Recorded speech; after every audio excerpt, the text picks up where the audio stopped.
सभी स्टूडेंट्स को मेरा नमस्कार। पिछले लास्ट वीडियो में अपन ने डिस्कस किया था क्लाइमेट चेंज यानी जलवायु परिवर्तन के बारे में अपन पढ़ रहे हैं। और जैसे कल वाले वीडियो में अपन ने देखा था एनवायरमेंटल डिग्रेडेशन यानी पर्यावरणीय अवनयन के बारे में देखा था। अब इस पर्यावरणीय अवनयन में ही अपना जो नेक्स्ट टॉपिक है वो है आपका ओजोन डिप्लेशन, ओजोन क्षरण।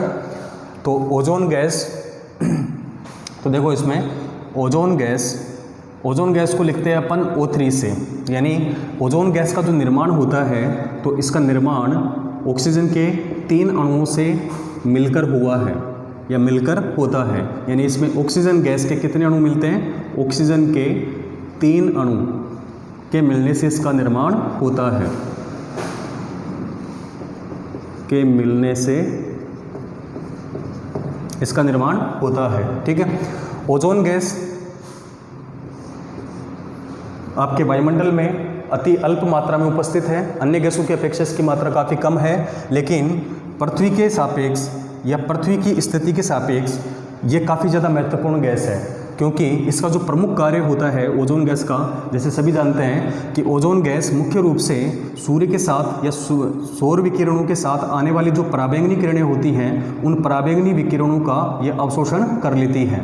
यानी वायुमंडल के ऊपरी स्तर में जहाँ पर ओजोन मंडल उपस्थित है, इस ओजोन मंडल में ये ओजोन गैस सौर विकिरण के साथ में आने वाली पराबैंगनी या अल्ट्रावायलेट रेडिएशन रेस का ये क्या करती है? अवशोषण करती है, जो पृथ्वी के धरातल पर नहीं पहुंचती है। और इस तरह से ये पृथ्वी के धरातल पर एक रक्षा कवच या इसको अपन कह सकते हैं जीवन रक्षा कवच की परत की तरह कार्य करती है।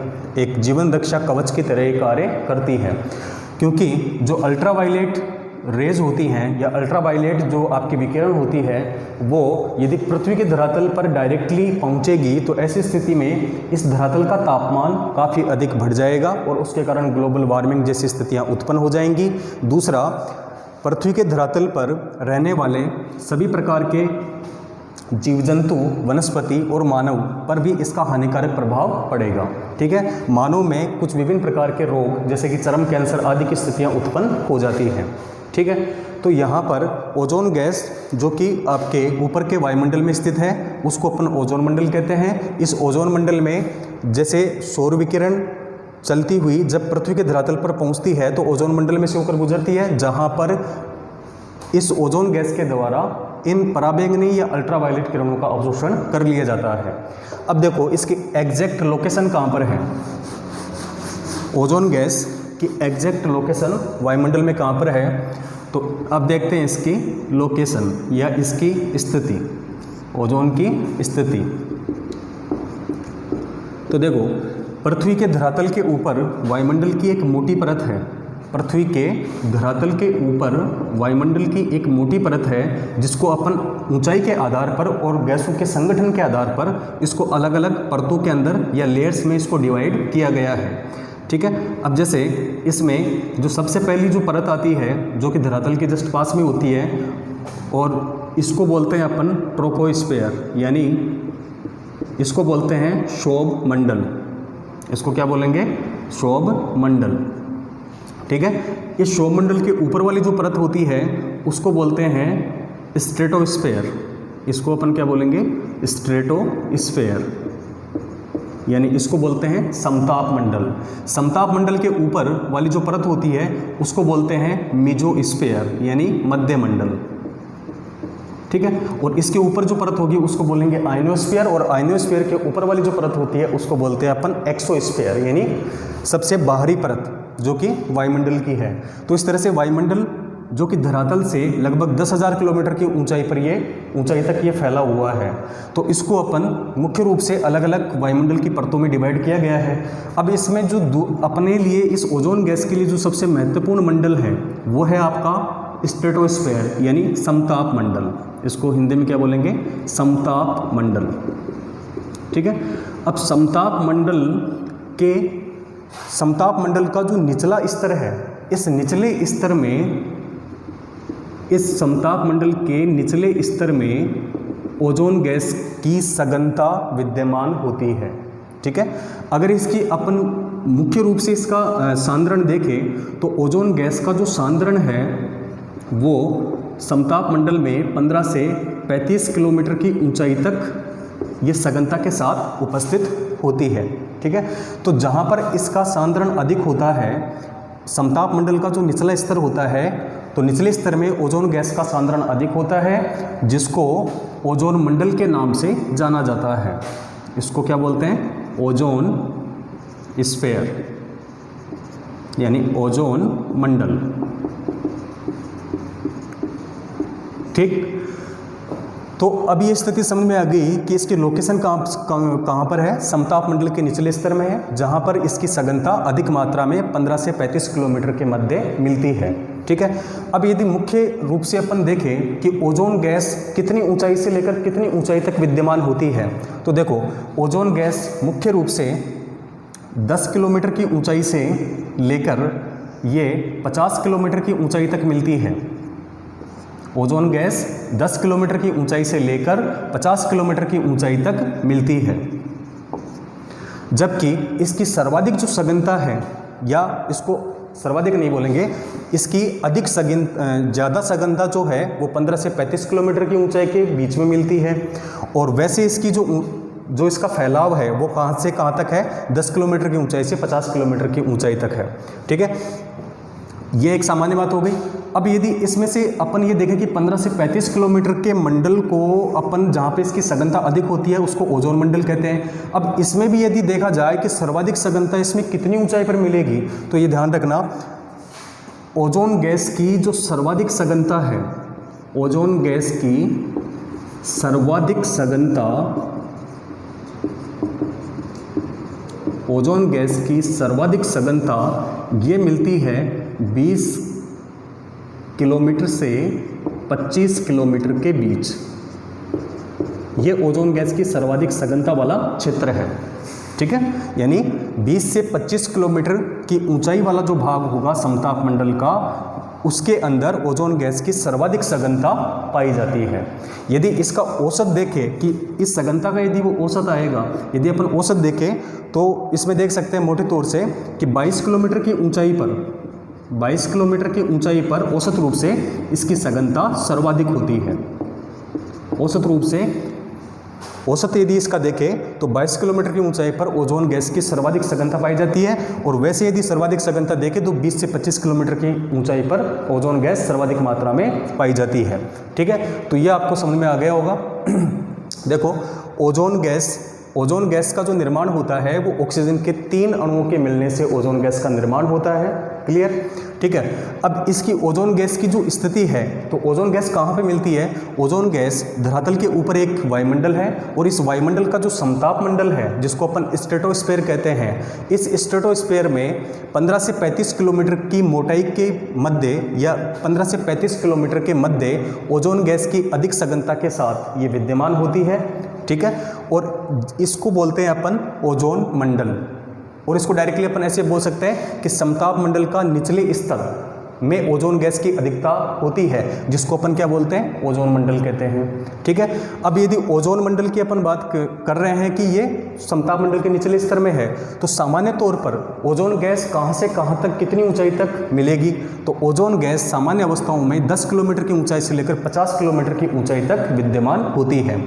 अब यदि इसमें ओजोन मंडल में देखें या समताप मंडल में देखें कि इसकी सर्वाधिक सघनता कहाँ पर मिलेगी, तो सर्वाधिक सघनता मिलती है इसकी 20 से 25 किलोमीटर के बीच। ठीक है, और यदि औसत रूप से देखें तो इसकी अधिकाधिक जो सघनता है वो 22 किलोमीटर के आसपास इसकी सर्वाधिक सघनता वायुमंडल में उपस्थित होती है। आई होप आपको ये चीज़ें समझ में आ गई होंगी।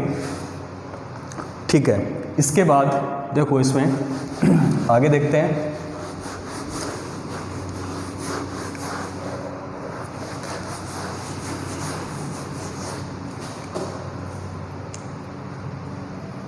अब देखो, ये तो हो गई इसकी स्थिति, ओजोन गैस कहाँ पर स्थिति किस प्रकार से होती है। इसके बाद formation of ozone, formation of ozone, formation of ozone यानी ओजोन का निर्माण कहाँ से होता है। ठीक है, ओजोन का निर्माण कहाँ से होता है?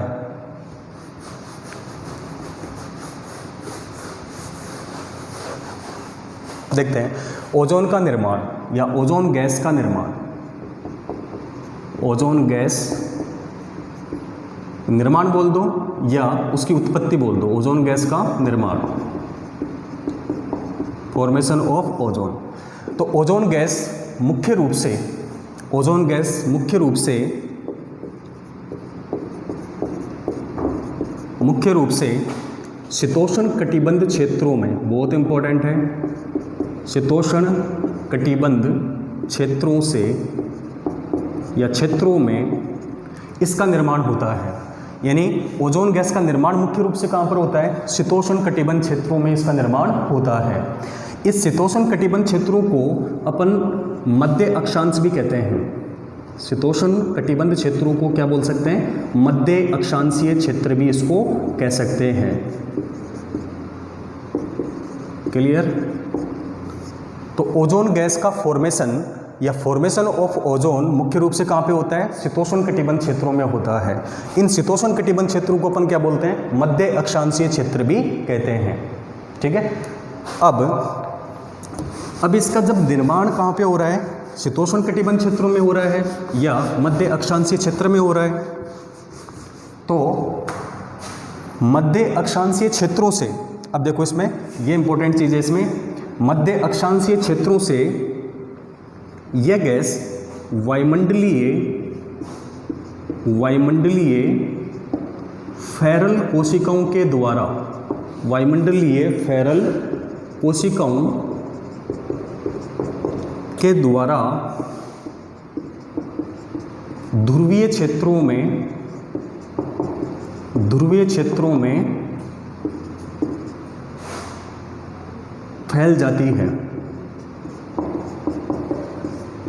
देखो समझने लायक चीज़ है। ओजोन गैस का निर्माण कहाँ पे होता है? शीतोष्ण कटिबंध क्षेत्र में इसका निर्माण होता है। शीतोष्ण कटिबंध क्षेत्र को अपन क्या बोलते हैं? मध्य अक्षांशीय क्षेत्र बोलते हैं। इसको और भी देख सकते हैं। मध्य अक्षांशीय क्षेत्र कितने अक्षांशों के बीच में होता है? तो 35 डिग्री अक्षांशों से लेकर 65 डिग्री अक्षांशों के क्षेत्र को अपन क्या बोलेंगे? मध्य अक्षांशीय क्षेत्र कहेंगे। और इसी को अपन क्या बोलते हैं? शीतोष्ण कटिबंध क्षेत्र कहते हैं। ठीक है। तो मध्य अक्षांशों में जब इस ओजोन गैस का निर्माण होता है तो वायुमंडलीय फेरल कोशिकाओं के द्वारा इस गैस को ध्रुवीय क्षेत्रों में फैला दिया जाता है। वायुमंडलीय फेरल कोशिकाओं के द्वारा इस गैस को कहाँ पहुँचा दिया जाता है या कहाँ फैला दिया जाता है? ध्रुवीय क्षेत्रों में फैला दिया जाता है। अब देखो ये फेरल कोशिकाएं क्या होती हैं, तो इसको भी थोड़ा समझना पड़ेगा। फेरल कोशिकाएं, जैसे आप जानते हो कि वायुमंडल, पृथ्वी के धरातल की जो स्थिति है, इसको इधर देखते हैं, यह आपकी पृथ्वी का ये स्थिति है।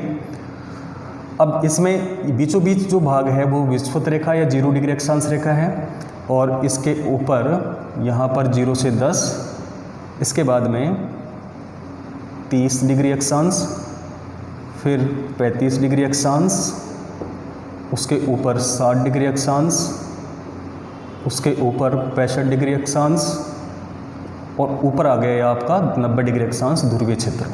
देखो तो पृथ्वी के धरातल के ऊपर 4 वायुदाब की पेटियां विकसित होती हैं। पृथ्वी के धरातल के ऊपर कितने प्रकार की वायुदाब पेटियां बनती हैं? 4 प्रकार की वायुदाब पेटियां बनती हैं या विकसित होती हैं। ठीक है। इसको यानी अपन प्रेशर बेल्ट भी बोलते हैं, यानी जो वायुदाब पेटियां होती हैं उनको प्रेशर बेल्ट भी कहते हैं। तो ये जो 4 प्रकार की वायुदाब पेटियां पृथ्वी के धरातल के ऊपर विकसित होती हैं, तो इसमें 0 से 10 डिग्री अक्षांशों के बीच की जो वायुदाब पेटी होती है, इसका तो प्रेशर कैसा होता है? बिल्कुल लो होता है, जिसको अपन बोलते हैं निम्न वायुदाब। निम्न वायुदाब, इसको अपन क्या बोलते हैं? निम्न वायुदाब। ठीक है।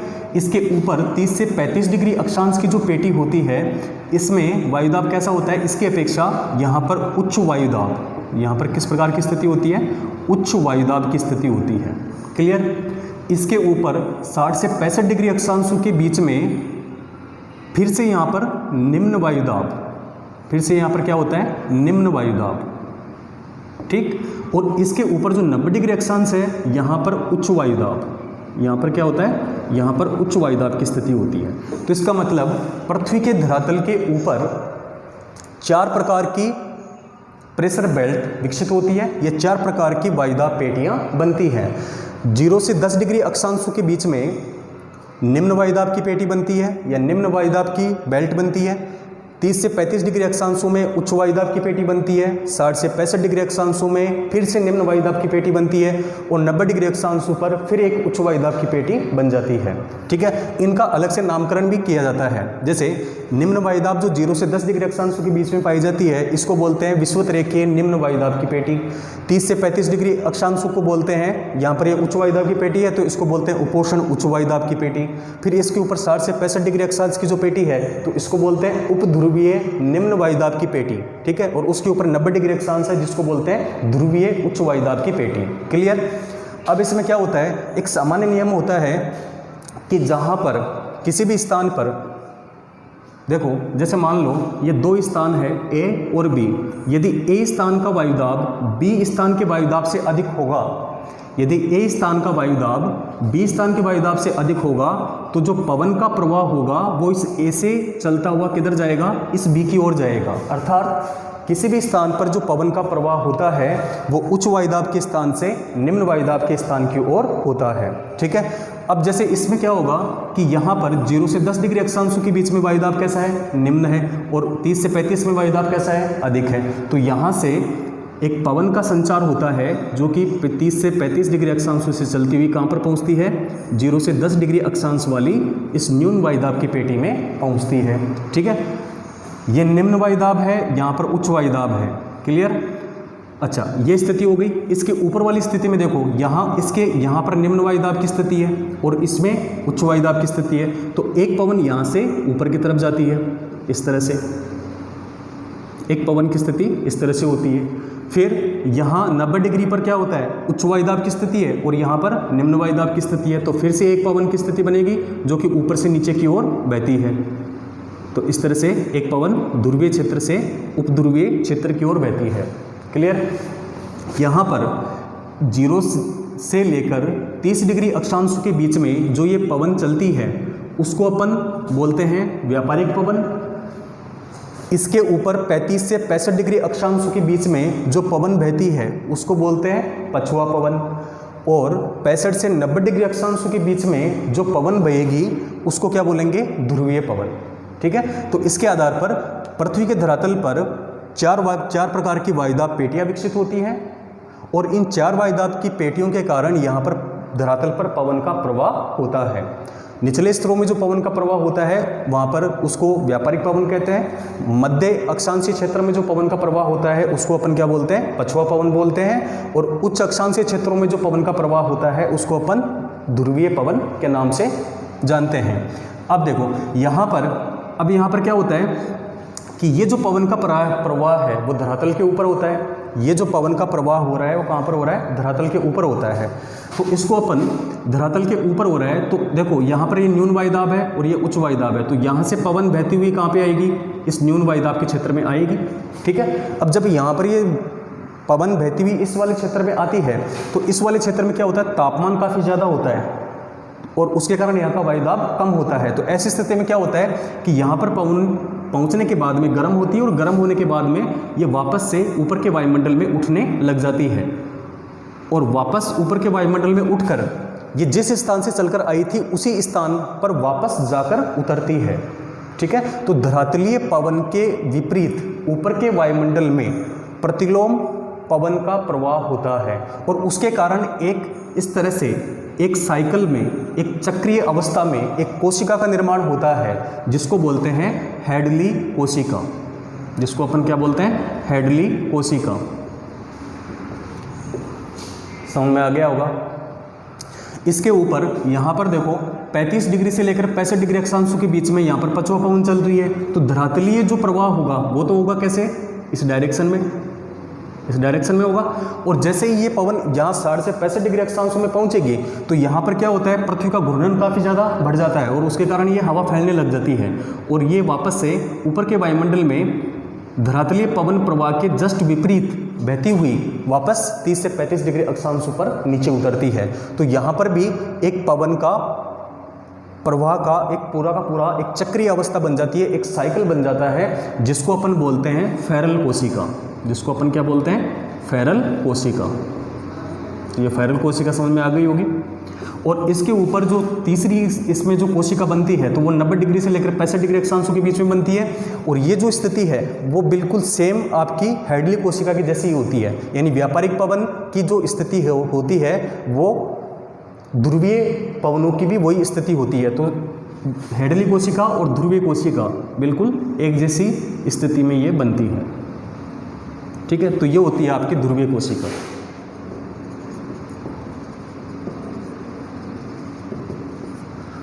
ठीक है, तो अब आपको ये चीज़ें समझाने के लिए मैंने इतना इसको समझाया है। तो देखो, वायुमंडलीय फेरल कोशिकाओं के द्वारा ध्रुवीय क्षेत्रों में फैल जाती है क्या? Ozone gas. कैसे?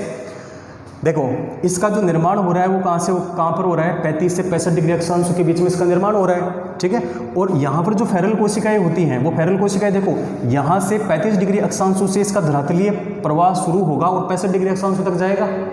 ठीक है, तो यहाँ पर यदि ओजोन गैस बनती है तो वो 35 डिग्री अक्षांशों से उसको उठाकर कहाँ ले जाएगा? 65 डिग्री अक्षांशों की तरफ धकेल दिया जाएगा। और 65 डिग्री अक्षांशों के आगे ये गैस चलती हुई आपके ध्रुवों के पास में जाकर एकत्रित हो जाती है और इसकी मात्रा यहाँ पर अधिक मात्रा में पाई जाती है। ठीक है, तो इस तरह से मध्य अक्षांशीय क्षेत्र में 35 से 65 डिग्री अक्षांशों में जो ओजोन गैस बनती है या जिसका निर्माण होता है वो वायुमंडलीय फेरल कोशिकाओं के द्वारा ध्रुवीय क्षेत्रों में फैला दी जाती है। ठीक, अब इसमें यहीं से एक दूसरा इसमें चीज़ लेते हैं। देखो, अगर इसका निर्माण मध्य अक्षांशीय क्षेत्रों में हो रहा है, इसका निर्माण कहाँ पे हो रहा है? मध्य अक्षांशीय क्षेत्रों में हो रहा है, या इसको यूँ कह सकते हैं कि शीतोष्ण कटिबंध क्षेत्रों में हो रहा है, तो इन मध्य अक्षांशीय क्षेत्रों से ही इस ओजोन गैस को शरण करने वाले या इस ओजोन गैस को हानि पहुंचाने वाले क्षरित पदार्थों की उत्पत्ति भी होती है।